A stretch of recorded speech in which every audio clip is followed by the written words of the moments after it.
Bonjour et bienvenue sur la chaîne Et si on parlait psychologie? Donc la semaine dernière, on a parlé du premier amour, de ses effets sur notre corps, notre cerveau, la compréhension des bienfaits qu'a le premier amour sur nous, notre développement personnel, l'acquisition de nouvelles émotions et expériences. Bien sûr, même si on peut croire qu'il durera toujours, ce n'est pas souvent le cas, même si ça peut arriver. Donc là, on va aborder la partie un petit peu moins agréable. Comment surmonter le chagrin d'amour? Eh bien, pourquoi le premier amour est inoubliable et douloureux? Donc inoubliable, si vous vous référez à la première vidéo, voilà, vous l'avez compris. Et douloureux, eh bien, on va rentrer un petit peu dans le détail. Il est inoubliable car pour la première fois, notre cœur va battre très fort pour quelqu'un.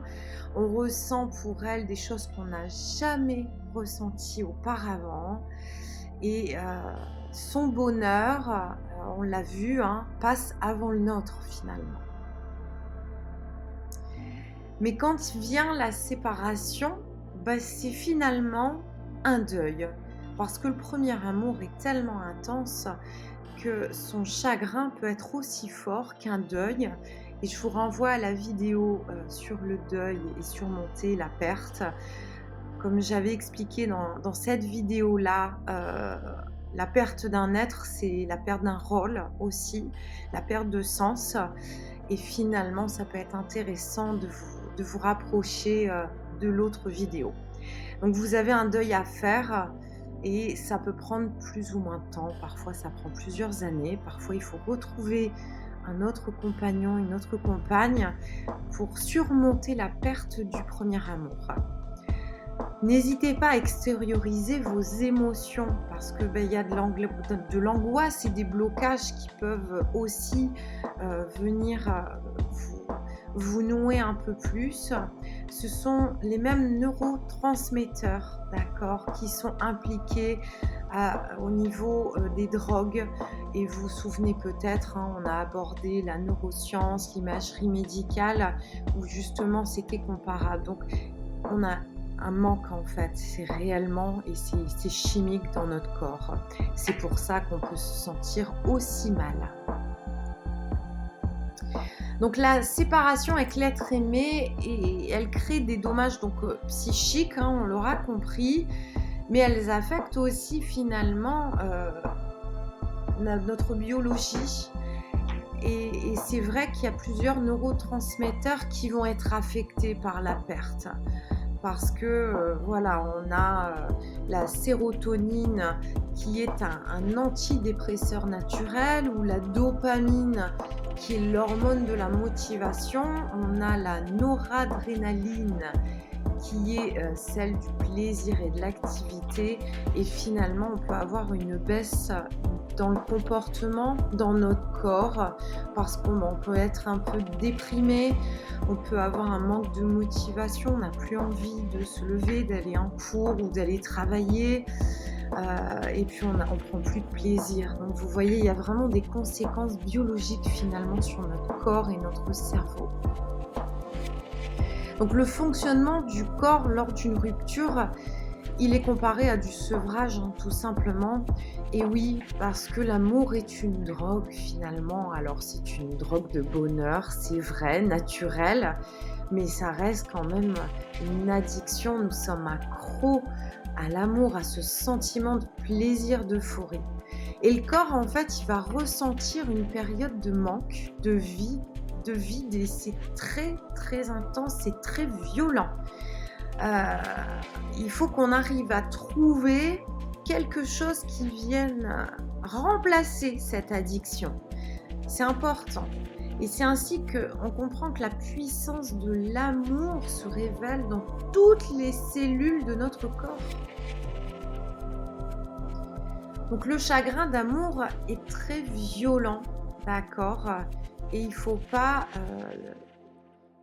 le prendre au second degré. Il faut, si vous êtes parent et vous voyez que vos enfants souffrent, c'est réel. Vous pouvez demander de l'aide au médecin traitant ou à un professionnel, thérapeute, psychologue. C'est aussi un soutien si vous n'avez pas les mots ou si vous vous sentez impuissant face à ce chagrin. Et si vous regardez la vidéo et que vous êtes en chagrin d'amour, ça va passer avec le temps.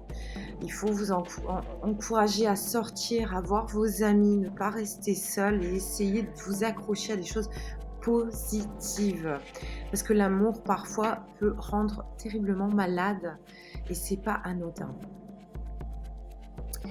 Alors, voilà, je suis tombée sur ce terme, le Takotsubo. Peut-être que vous connaissez. En fait, c'est le syndrome du cœur brisé. Et oui, ça existe. Alors bien sûr, il n'est pas juste pour les cœurs brisés d'amour. Il peut malheureusement arriver sous d'autres formes. Enfin, sous d'autres formes, je m'explique. C'est toujours la même forme des symptômes et la gravité, puisque c'est une urgence médicale. Mais il peut aussi arriver suite à des traumatismes qui ne sont pas forcément liés à un chagrin d'amour. Mais durant les études, les premières personnes restaient finalement des personnes en chagrin d'amour ou en deuil d'avoir perdu l'être aimé. Alors, on va parler des causes. Donc, elles sont généralement donc provoquées par une dépression intense, la perte d'un être cher, comme je viens d'énoncer. Ça peut être un divorce, si le divorce se passe mal ou si nous ne sommes pas vraiment en accord avec la décision du divorce parce qu'on n'a pas envie. Une situation très stressante, hein, même au travail par exemple, ou du harcèlement par exemple, un accident de voiture, des disputes répétitives, pardon. Eh bien oui, ça peut nous amener à ce syndrome de Takotsubo. Alors, c'est une urgence médicale, hein, donc il faut pas penser que c'est anodin. En effet, on a une cardiomyopathie, donc c'est grave et c'est provoqué par un stress émotionnel.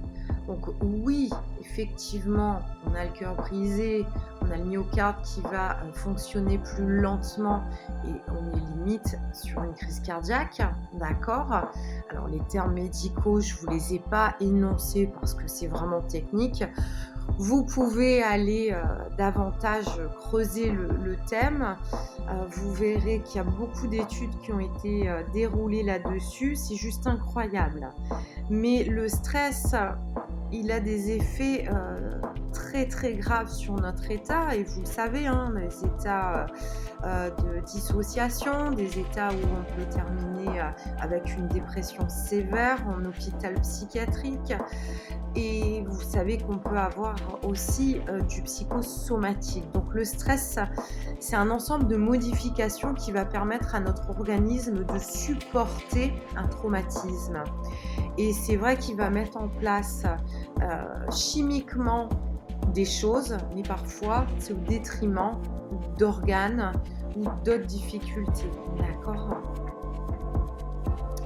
Alors, existe-t-il un traitement pour ne plus souffrir d'un chagrin d'amour? Non, il faut du temps et être entouré.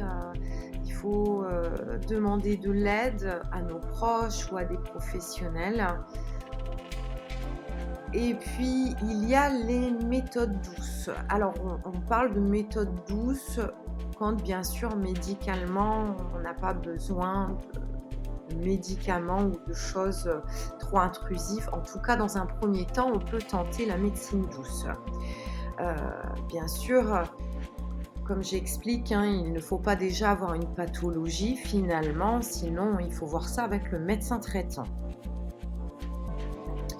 Donc, on peut avoir des traitements à base de plantes, par exemple les huiles essentielles, des infusions, la phytothérapie, on peut demander conseil à la pharmacie pour avoir justement des produits naturels et surtout si on parle, des ados. Parfois, c'est plutôt efficace pour réduire le stress puisque le chagrin d'amour, vous avez compris, ça enclenche du stress et un manque intense. Il y a la relaxation, chacun sa méthode, la méditation avec la respiration, le yoga qui permettent aussi de se mettre en harmonie avec notre corps. Les pratiques sportives et culturelles, donc tout sport, hein, que ça soit collectif, individuel, ça peut être la salle, ça peut être le footing, ça peut être, des sports en club avec d'autres personnes, ça peut être de la danse, aller danser, aller écouter de la musique au musée, lire des livres.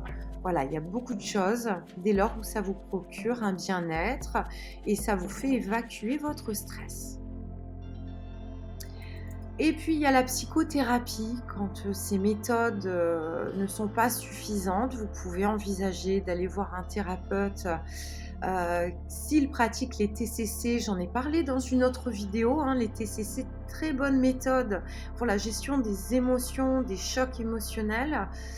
Vous pouvez rechercher autour de vous, hein, tout simplement un professionnel qui pratique les TCC. Moi, je les pratique. Sachez également que je suis en distanciel partout. Vous pouvez me consulter et réserver sur psychologue.net. Les méthodes médicales, elles restent parfois indispensables quand toutes les méthodes douces ou alors le soutien des proches ne suffit pas. Vous pouvez avoir besoin de traitements à base de médicaments, donc soit par le médecin, soit par un psychiatre, soit, comme on en a parlé, ça peut être aussi des cardiologues si vraiment votre état physiquement devient atteint par vos émotions et ça peut amener aussi à de la chirurgie, d'accord? Donc ne rien prendre à la légère, surtout.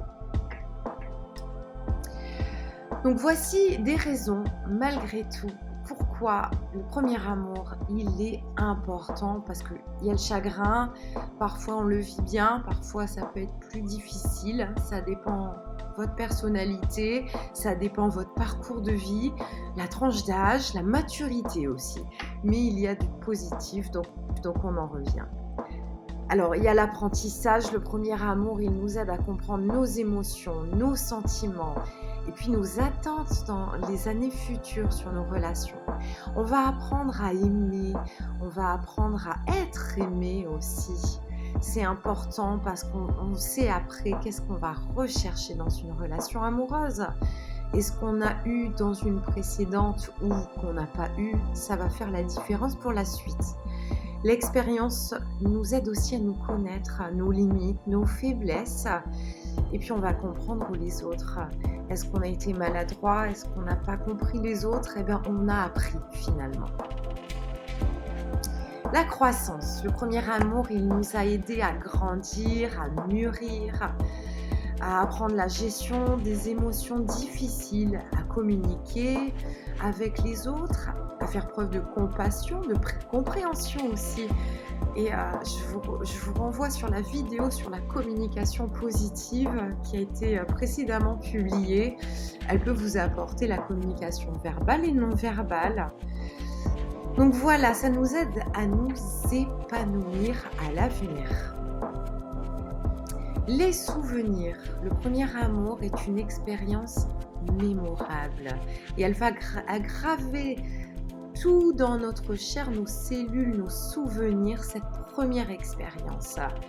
Et même s'il y a du positif et du négatif, c'est pas grave, ça reste une expérience qu'on surmonte, quoi qu'il en soit. Et elle fait partie finalement intégrante de notre histoire et de notre croissance. Donc le premier amour va inspirer la créativité, l'art, la musique. Vous avez peut-être déjà entendu parler des muses. Et oui, c'était souvent un grand amour qui a créé les plus belles œuvres d'art, que ce soit en musique, en peinture, en danse. Et de nombreux artistes sont inspirés pour créer tout ça. les chansons, les poèmes et aujourd'hui c'est devenu même des classiques. En fin de compte, le premier amour est important. Quoi qu'il en soit, il va nous aider à grandir, à apprendre sur nous-mêmes, sur les autres. Et bien qu'il puisse y avoir des hauts et des bas et des chagrins d'amour, ça reste une expérience riche, significative de notre vie. Je vous remercie pour ce suivi, cette nouvelle vidéo. J'espère qu'elle vous a plu. La semaine prochaine, j'en proposerai une autre. Je vous invite à vous abonner à la chaîne pour ne rien manquer. Vous pouvez aussi cliquer sur la petite cloche. Vous pouvez me retrouver sur psychologue.net si vous avez besoin d'aide. Je fais en présence au cabinet, mais je fais aussi en distanciel, en visio. Je vous dis à la semaine prochaine.